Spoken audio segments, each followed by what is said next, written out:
All right, guys, welcome back into another episode of To the Show Baseball Podcast presented by Beyond the Monster. I am your host, Andrew Parker, and today's episode, we are diving into the Houston Astros organization.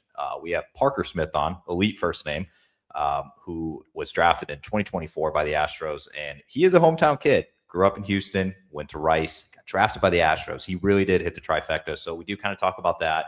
We talk about what he's kind of been up to this offseason and having a healthy offseason compared to last one. So that's been a big plus for him to get ready for the 2026 season, which is just right around the corner. And we do talk about a lot of food, and I know I always am talking about food in these things, but obviously when I get a Texas guy on the line, it is awesome to just hear his intakes because I appreciate the Texas food scene, and Houston's got some of the best food in the country. So we do talk about that as well.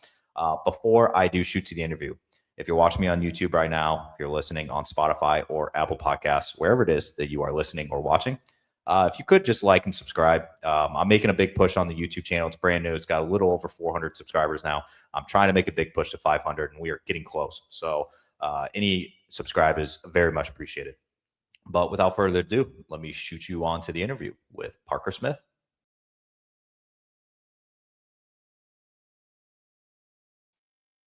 All right. I am joined by Parker Smith, who has one of the better first names in all of baseball, and I'm not really too biased, but I obviously, Parker, you're now entering into another year now in the Houston Astros organization, which is your hometown team for yourself. But I always like to get things started. Obviously, we're coming out of a long off season, just to see how are you doing? Like, what kind of things have you been up to since play stopped? Yeah, I'm doing well. Thanks for having me on. It's a pleasure to be on. But yeah, since the season ended, came back to Houston, been training here up at my alma mater at Rice.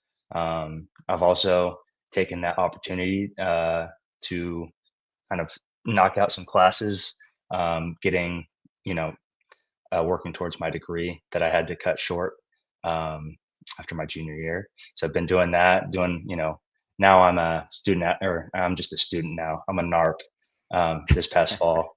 But yeah, it's been a good off season.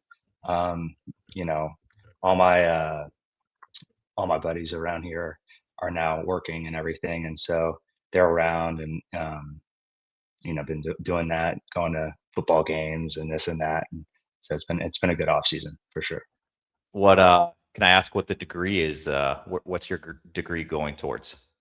My degree, so at Rice, it's a brand new business school. So it's business, it's concentration in management. We have two concentrations, management and finance. I'm not the best math guy out there, so I Yeah, kind of went same. for more for the people pleasers, people connection aspect of it instead of the grinding the numbers on it. So yeah. Yeah, I actually chose journalism in college because it had the less literally I asked like where's the less math here, and they said journalism. So and I Boom. also love to write, but Yeah, that's awesome. not a numbers guy over here, so I can relate to that.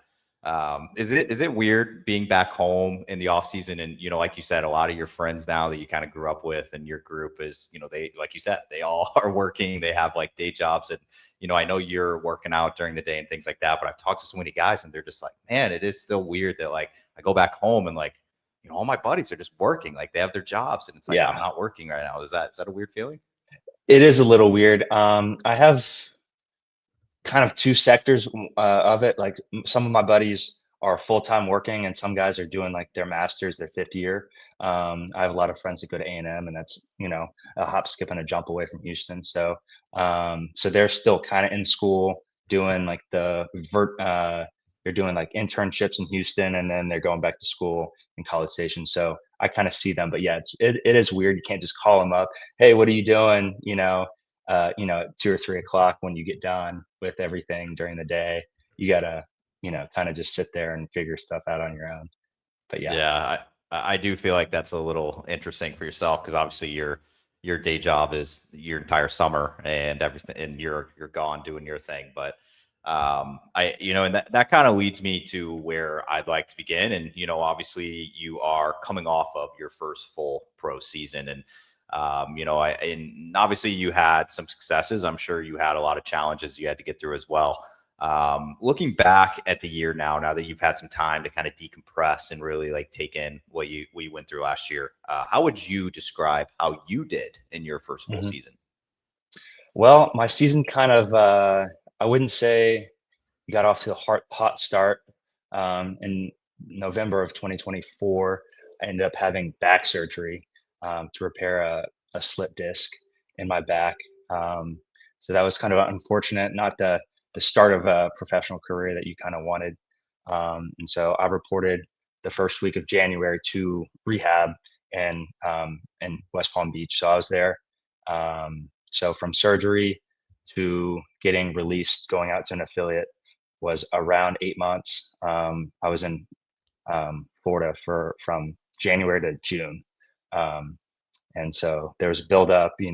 Getting back in the weight room, getting back in shape, throwing, and all that. So that was a slow build up that kind of threw a wasn't the best kind of timing on anything, but you kind of got to roll with the punches. It happens, make the most of it. And I definitely did. I feel like when I got sent out to an affiliate, there was, I was kind of learning on the fly. I didn't really have a spring training. So that those first 6 weeks of being in Fayetteville were kind of my spring training where I'm figuring stuff out on the fly.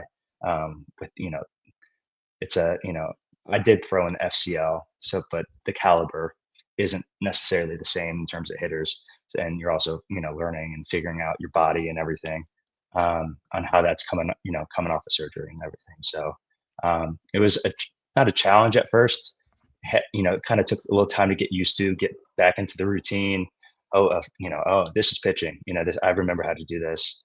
So the first 6 weeks, on paper it looked good, but there was definitely some challenges in there, just kind of figuring out who I am as a professional pitcher, and kind of stuff down that line. What works, what doesn't work, pitch wise, and then figuring out just really how to pitch all over again. But yeah, so the first 6 weeks, kind of up until the All Star break, was I kind of got thrown into it, and then had a week off at All Star break, and then I kind of really settled in, kind of just rolled into it a little bit easier.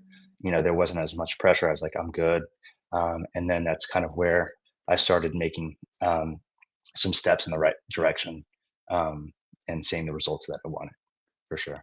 I feel like that's got to be such a hard thing to do, and especially in your case where you were drafted in 2024, you didn't debut, and you go straight. You have the injury, you Hmm. don't have a regular offseason, you don't get to Hmm. build up like you would like to. You don't have a regular spring training. It's supposed to be your first professional spring training, which is always a hard one. Hmm. And you just kind of got to roll into the season after not having your healthy off season, your healthy spring training, and those are your first. For sure. So this time around, like when you're going into the off season here, your 2025 off season into your 26 spring training, and has it what would have been the differences for yourself? Are you feeling like you're well, obviously you're in a much better spot because I'm For assuming sure. you're healthy, but Yes, sir. is that something that has really, you think you'll notice early on in your 2026 season? I think there's just a little shift in how you, like process wise. Instead of like working to get healthy, now it's working instead of trying to build up just to go be able to play and like get out back on the field. Now it's like, okay, I'm here, I'm there. Now let's see how far we can push it. In terms of getting back in the weight room, having that off season, a healthy off season was really beneficial to me, being able to work on my body, being able to you know get faster, get stronger, work on the mental side of things, and being more I was just less worried about stuff. Am I going to be able to get back to where I was or whatever it was? Now it's like, okay, I'm there. Now let's again see how far we can push it. And so it definitely is a different mindset for sure, and I would say a better one. And I think I've done a really good job this off season getting the body right, getting prepared for spring training, for my first spring training technically. Um, and so yeah, I think it's been a good process, and then but again, I'm excited for it. So yeah. So the official report date for Major League Spring Training and pitchers and catchers is just next week, and we're Hmm. going to hear about all the media going down to every single camp, and you're going to hear all these players say they're in the best shape of their life, and it's just the best shape of life season. That's what we call it. And you didn't get to have that last year. I'm assuming when you Right. were rehabbing. I'm assuming you probably weren't in the best shape of your life, but No, are we getting best shape of life season this year? I would say so. I would say Okay. so. I think just having that weight lifted off your shoulders. I like, hey, I'm healthy, I'm good. uh you know um I don't have to worry about, well, is my back gonna be able to handle it? Am I instead of like creeping around it, now we can just go full force straight at just getting better, and again, stronger, getting stronger, moving more weight, all this stuff. And then being able to actually, like, you know be able to be on the mound and work on stuff instead of just building up to be able to get sent out. So yeah, for sure. I'm excited for it, and like I said, it's gonna be fun. I always like fact checking our friends over at Baseball Reference here, and they have you listed at 6'4", 230. Where are you rolling into this season? Is that even accurate? I always have to ask that too. I think I always give myself. I would probably say, like, no shoes. I'm like 6'2" and like 3/4. We'll give you a So 6'4". give give me a 6'3" with cleats on the mound. The whole, maybe the hat's up a little bit. It Maybe looks got like some extra 6'4". hair going. Yeah, Yeah. exactly, exactly. Okay. So, realistically, I'll, someone asks, I'm like, I'm 6'3". So, uh, 6'4" in cleats. You know, you add some pumps in there. Get a, you know, you can just keep building it up. But yeah.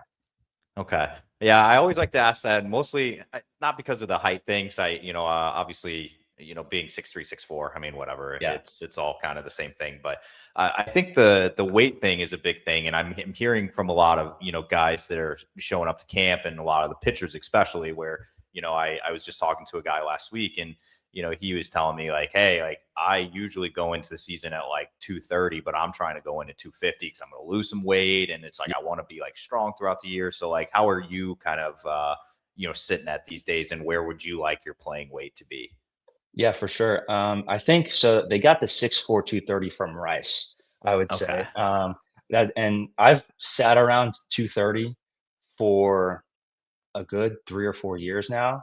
It's always, plus or minus three in there. I like playing at 230, but I think the difference this year is the 230 is a little bit more of a beefier 230 than a chunkier 230. So you got a little bit more muscle mass on that, which is good.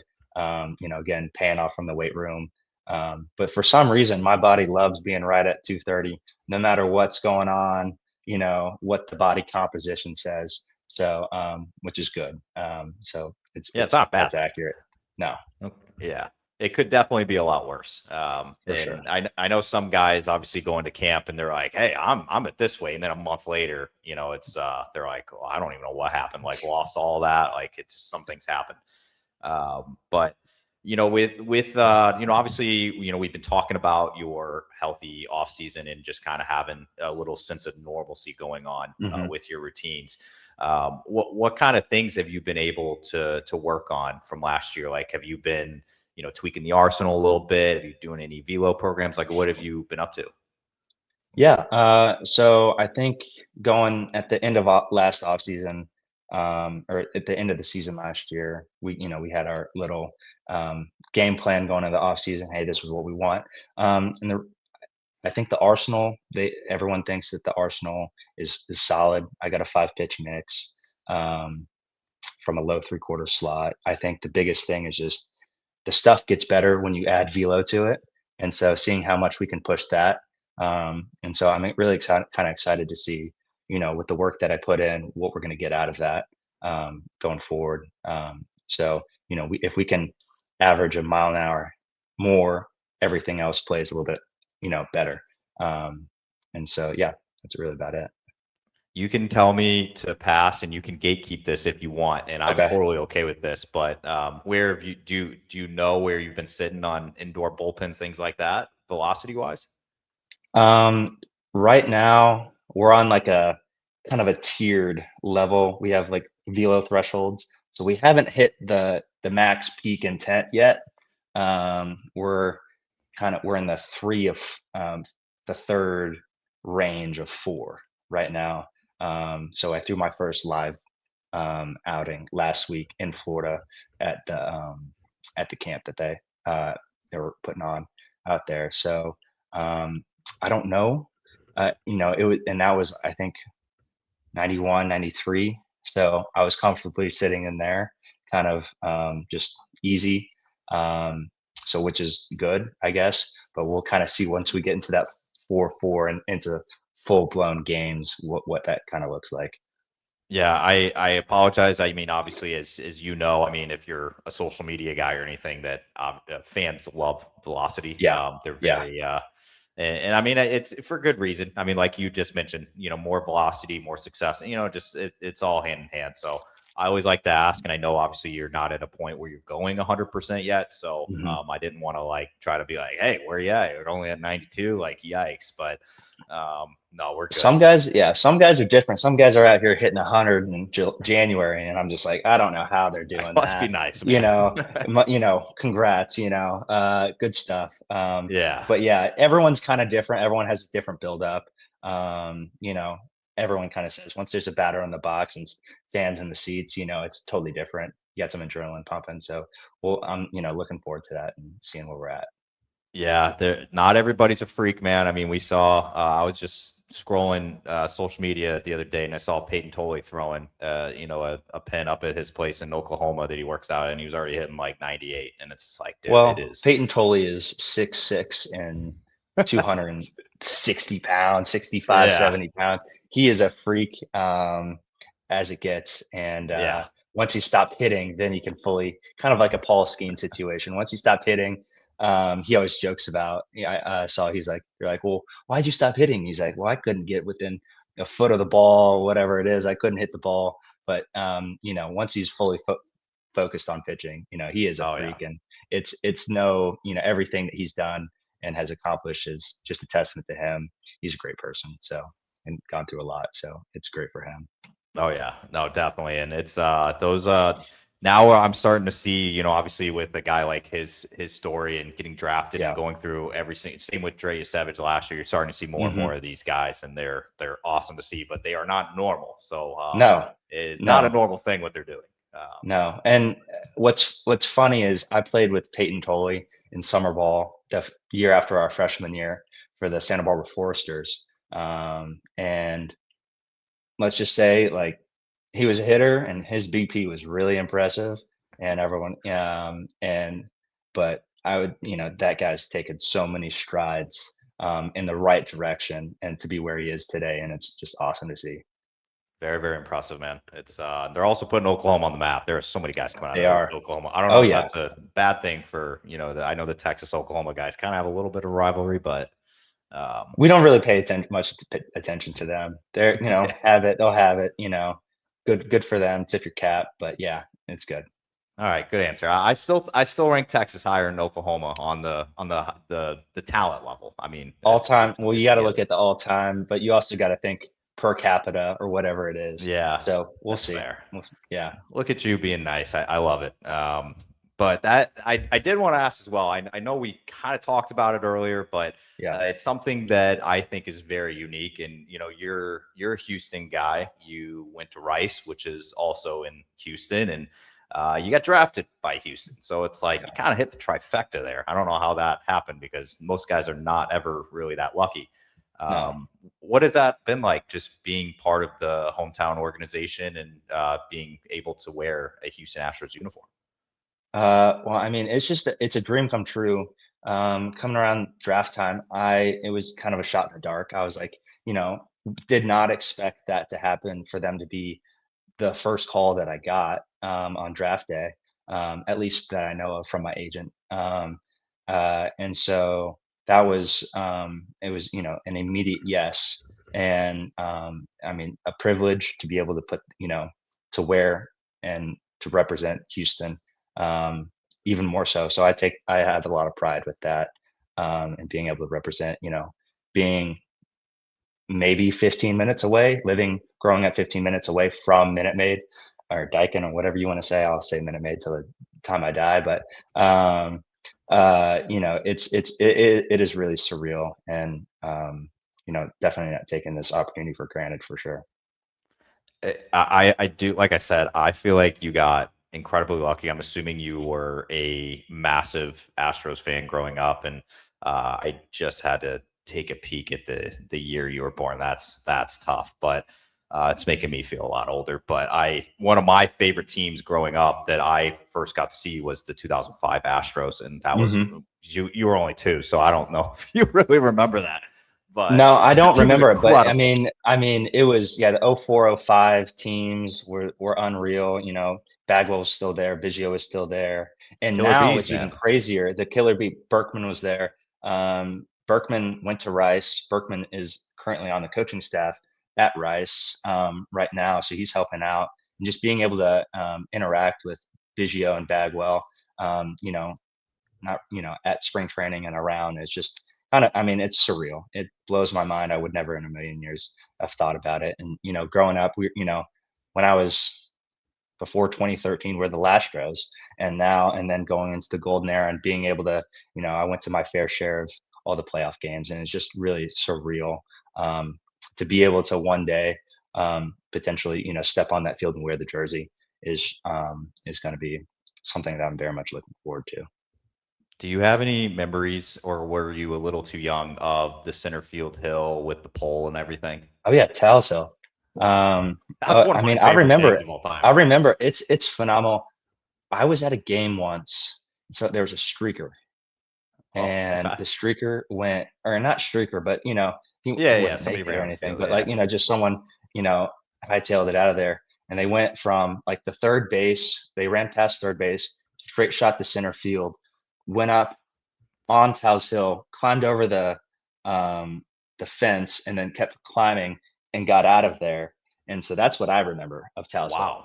Wow. So pretty cool. Obviously it's not they're not televising Yeah. the streaker. So I don't know if you can find it. Someone will be able to find it, but still that was pretty cool. Dude, I used to love, like, I forgot if it was like Chris Burke or Michael Bourne or somebody, and they Uh-huh. used to make like those catches, like not even looking at home plate, and they were like going up the hill and like Oh, landing. It's yeah. like something so unique. Like, It's so unique, and the flagpole was in play, yeah, it's and it was like, weird. 420 feet, away from home plate, the flagpole's in play. You got to dodge that while going up the hill and, tracking it down. I mean, it's a great addition, I guess. I don't know if, I don't think as many players appreciate it, but it's still No, no, definitely not. very cool to It's have. you'll never see it again either. No, no. So it was a once in a lifetime thing, because it's like kind of like a hazard a little bit, which I can understand. Yeah. So yeah, it was cool, and I was hoping you did remember some of it, because I forgot when they took that out, but I I think it knew it was. was right before it was like 2016. Yeah, Because okay, yeah, you the year remember that this.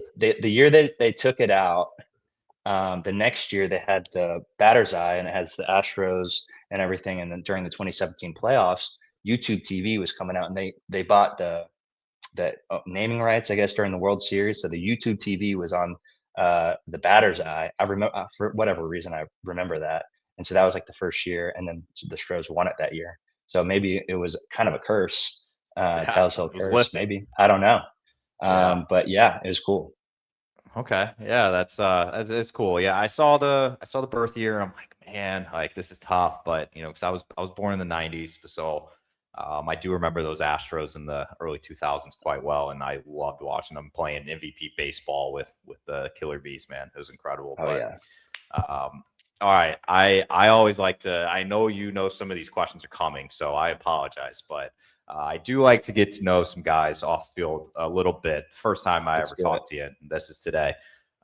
But I will say I do like to do a little bit of studying on some guys, and maybe ask around to some guys that possibly play with, aka Will Bush, or some other Hmm. guys, just to see if I can try to find out who you are. But if somebody follows you on Instagram or social media, you are baseball. Like, that is who you are. You are it's all baseball. So I got to know, like, what are you doing off the field when you're not training, you're not playing? Like, what are you doing? Oh man. Yeah, I've actually thought about that. I'm like, I probably should diversify my Instagram just a little bit. Nothing's wrong with You it. know, not Nothing's wrong. nothing's wrong with it, but show some depth, maybe a little bit. I do a lot of cool stuff. I just don't really post it. Gotta start documenting, Um, man. yeah, exactly. So, that's actually was my one of my New Year's resolutions was I got to take more pictures doing cool stuff that I do with the boys wherever it is. So maybe we'll have a little dumper here, some There it in is. a little bit. I don't know. But yeah, I very much love college football.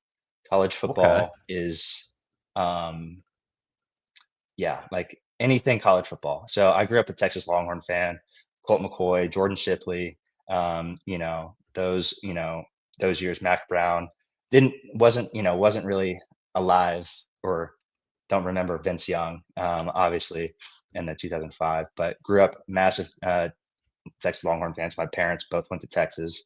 And so of college football in and out.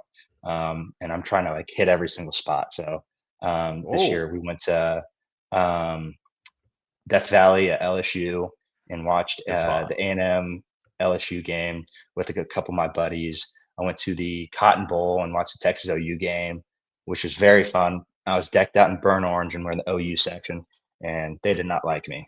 Let's just say that. Um, You got the and win. so we got the win. That was coming. I got high hopes for Arch this year. So we'll see how that kind of shakes up. Hopefully, whenever they rank Texas too high, they don't earn it. They don't do anything. Oh, Whenever don't they, look at the preseason rankings for next yeah, year because they already exactly. came out. Uh, well, I think we're like 3, which is fine. Number two. Yeah. Okay, all right, dang. But still, hopefully the horns will get it done. But that is my only connection to the University of Texas is just football. I'm a Longhorn football fan. That's where it ends. But college football through and through. Just going to different Kyle Field. Actually went to the Texas OU or Texas A&M game at Kyle Field 2024. So that was the first year they brought it back, which was unreal experience. But yeah, just doing that. Um, Going outside, golf. As a pitcher, I'm kind of able to play golf a little bit more. Yeah. There it is. So really got into that in the last couple years since I've been drafted in Florida. We got a lot of great courses out there. Lose a little bit too many balls, it's okay.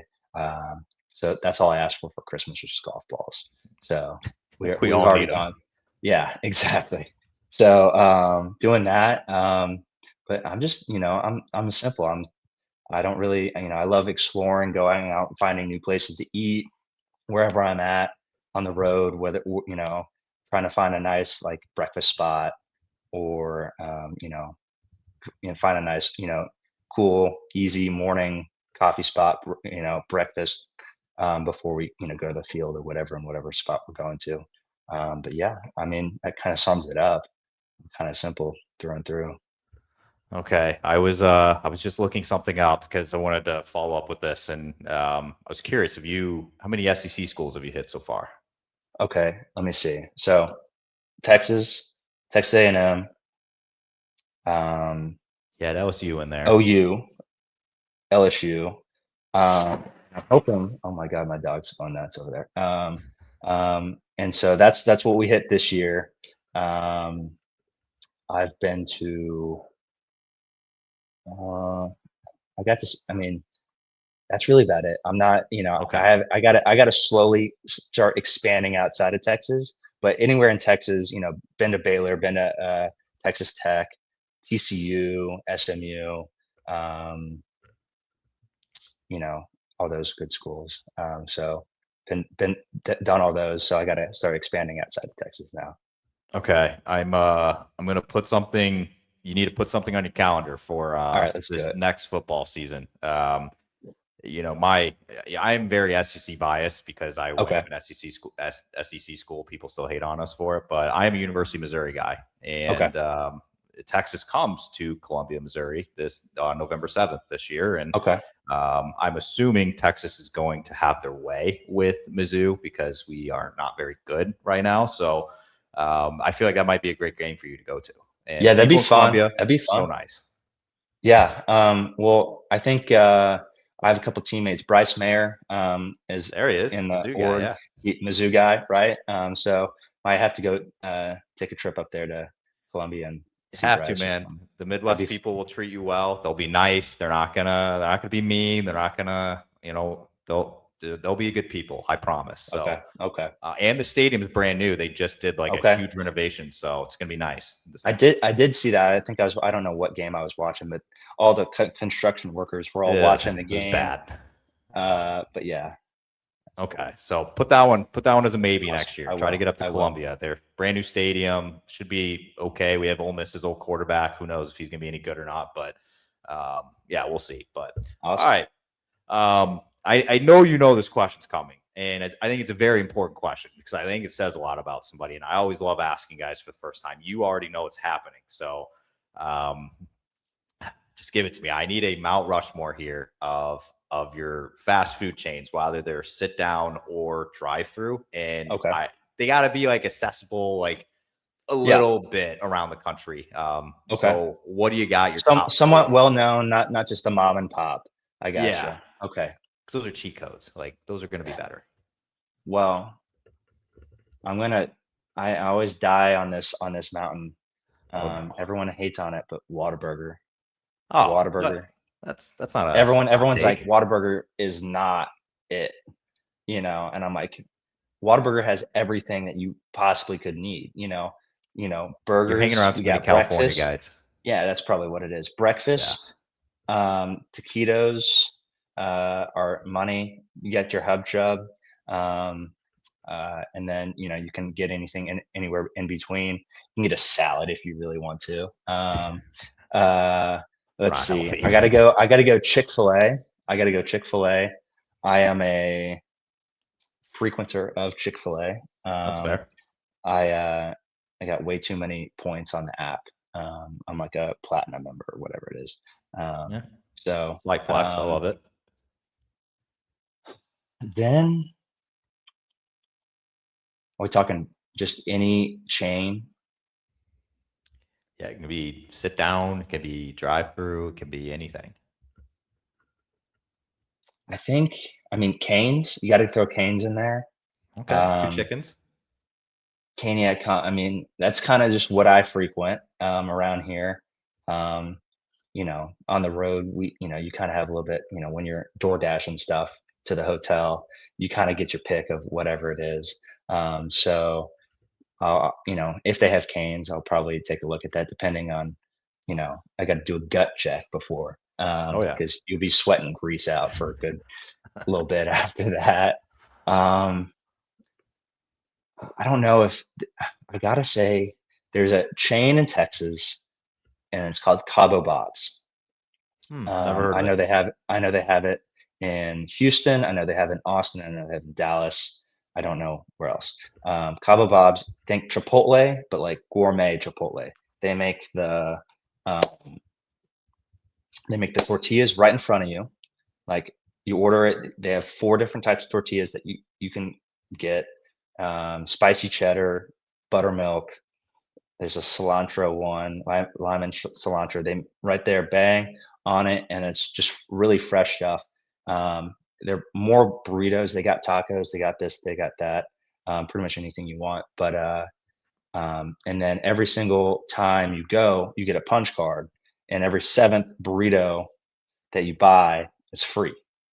So you get a punch card, and so you're going. I mean, you could get a free burrito every week if you really, frequent that up pretty often. So I would say that's kind of the rounded Dude, out. this place looks legit. I already looked it up, and I'll let it. I'm gonna accept this one because they do have Okay. locations all over Houston, Austin, and San Antonio. So Okay. Money. they weren't in the Dallas area because I was living up there for a little bit, but I was frequenting Torchy's Tacos, but I probably would have frequented this place if that was an option. Torches is Looks a good. solid option for sure. I don't know. You just, That looks good, man. I'm with it. I would put that on there. Just from the photos alone, that place looked Oh yeah, phenomenal. So it is. It's I money. will accept that top four. I mean, this is an unofficial podcast sponsored by Zaxby, so Unofficially. but unofficially, but I will accept Canes and Chick-fil-A on that as well. And something that was a hot take on our recent interview with Trey Cruz was barbecue. So Okay. people obviously, if they're from the state of Texas, live there, know anything about Texas barbecue. It's a real thing. It's legit. It's better than I grew up in the Midwest. St. Louis barbecue. It's good. Trust me, Texas a lot better. So Grant Anderson pointed me. He's a former Texas Ranger, Okay. and he's from actually down in the Houston area. Okay. I asked him, I'm like, where am I going for barbecue in the state of Texas? And he gave me the best place I ever had in my entire life. Okay. So I'm going to ask you this question. Where is the best place to get barbecue in the state of Texas? In the state of Texas, I mean, you think of like your upper echelon, like the touristy spots. You got like Terry Yeah. Black's, right? Yeah. You go It's there, great. But you're gonna drop a C note there, for two people, right? Because you got to get very everything. good. Don't get me wrong. You got to it's phenomenal. I mean, they got a Michelin star. They Yeah. got the whole thing. It's great. I think, especially in the Houston area, there's Truth Barbecue, there's Pinkertons, there's Good Company Barbecue, which Okay. is kind of a chain. So they have they have like seafood, Mexican. So those are all solid options. My one for Texas barbecue is Luling, Luling Barbecue. It is a location obviously started in Luling, Texas. They have two locations, one in Luling, Texas, one I think it's called Luling Country Store. Um, they have their second location is in the Galleria area in Houston off of Richmond, and that's my one right there. Okay. Wow. This is definitely this does look like a hidden gem. Wow. It is. I would definitely say a hidden gem. I took my agent was in town. He's like, "Hey, you want to let's get lunch on on a Sunday." He was like, "Where are you?" I'm coming in from the Woodlands. I was like, "Okay, let's meet kind of right in the middle." And I guess he was staying with his sister-in-law, his in-laws, or something like that. And he was like, "Yeah, have you ever heard of Luling Barbecue?" And his sister's husband goes, "I eat there twice a week." Right that in there. That's where we go after work. And he's like, "All right, like I'm good. Like that's a solid place." You go in there.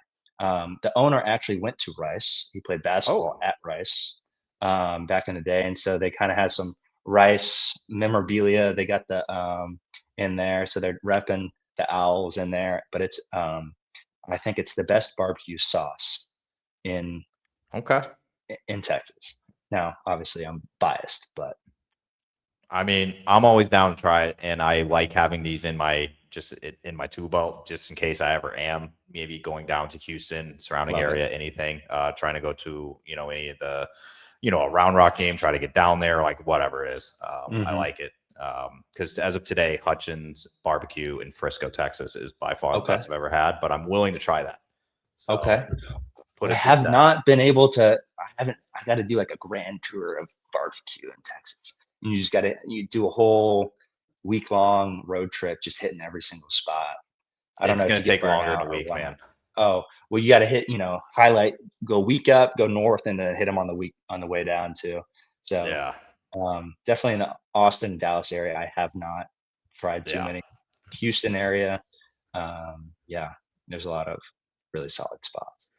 Yeah, was not expecting to find that in Frisco, because Frisco's a little city oriented now. It's not too far from where they're building like Hmm. the Universal Park, and I'm like, I don't know if this is really the right spot, but it was really really good. That's And awesome. yeah, shout out to Grant Anderson, Justin Slayton also gave me that one. So two Houston guys that gave me that, so I did There you appreciate go. them. All right, last question. I will let you slide here. Obviously, we are about a week away from official Yep. report, like we talked about earlier, and you're about to hit spring training and into the season. what are you most excited about this year? Like, what is something that you, I guess, just like cannot wait to get started for? Like, what are you looking forward to the most? Well, I think I'm really excited to be able to one have a health, an actual spring training. This be my first spring training, being healthy, being in it, being with the guys. I was little on my own little island in rehab last year. We interact. You interact with everyone, but it's just not the same. And to be able to, really kind of see how you stack up, and then I think the biggest thing is just being able to talk to your teammates, doing when you're doing live at bats, when you're doing this, when you're doing that, being like, hey, what you see there? How did you, you know, oh man, this is really good. This is, I like that sequencing of things. Getting that feedback that you normally wouldn't get other than, just bad swings or check swings or takes, you aren't really, you can't really, pick the other guy's brain across the field.